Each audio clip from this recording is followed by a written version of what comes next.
ایسی ایک بادشاہ اپنے محل کی چھت پر ٹہل رہا تھا۔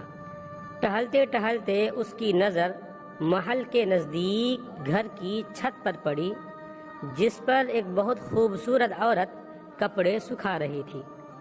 بادشاہ نے اپنے ایک باندی کو بلا کر پوچھا، کس کی بیوی ہے یہ؟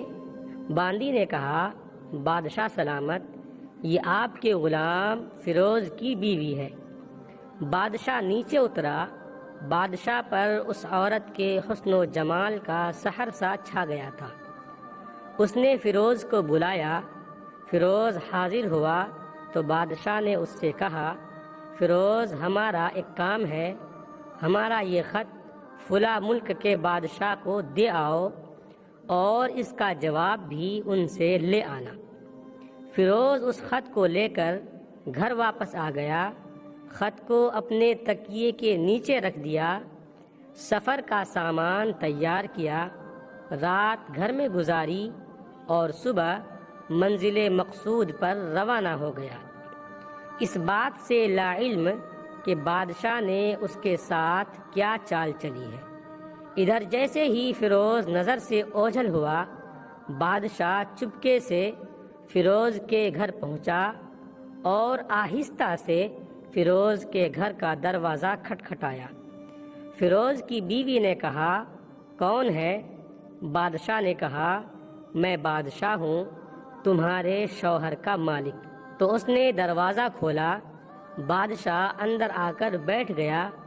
فیروز کی بیوی نے حیران ہو کر کہا، آج بادشاہ سلامت یہاں ہمارے غریب خانے میں؟ بادشاہ نے کہا، میں یہاں مہمان بن کر آیا ہوں۔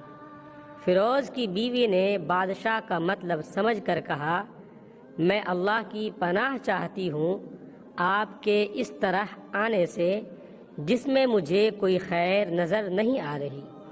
بادشاہ نے غصے میں کہا، اے لڑکی، کیا کہہ رہی ہو تم؟ شاید تم نے مجھے پہچانا نہیں، میں بادشاہ ہوں، تمہارے شوہر کا مالک۔ فیروز کی بیوی نے کہا، بادشاہ سلامت، میں جانتی ہوں کہ آپ ہی بادشاہ ہیں، لیکن بزرگ کہہ گئے ہیں، شیر کو اگرچہ جتنی ہی بھوک لگی ہو، وہ مردار تو نہیں کھانا شروع کر دیتا۔ اور کہا، بادشاہ سلامت، تم اس کٹورے میں پانی پینے آئے ہو جس میں تمہارے کتے نے پانی پیا ہے۔ بادشاہ اس عورت کی باتوں سے بڑا شرمسار ہوا اور اس کو چھوڑ کر واپس چلا گیا، لیکن اپنے چپل وہیں بھول گیا۔ یہ سب تو بادشاہ کی طرف سے ہوا۔ اب فیروز کو آدھے راستے میں یاد آیا کہ جو خط بادشاہ نے اسے دیا تھا وہ تو گھر پر ہی چھوڑ آیا ہے۔ اس نے گھوڑے کو تیزی سے واپس موڑا اور اپنے گھر کی طرف لپکا۔ فیروز اپنے گھر پہنچا تو تکیے کے نیچے سے خط نکالتے وقت اس کی نظر پلنگ کے نیچے پڑے بادشاہ کے نالین یعنی چپل پر پڑی، جو وہ جلدی میں بھول گیا تھا۔ فیروز کا سر چکرا کر رہ گیا اور وہ سمجھ گیا کہ بادشاہ نے اسے سفر پر صرف اس لیے بھیجا تاکہ وہ اپنا مطلب پورا کر لے۔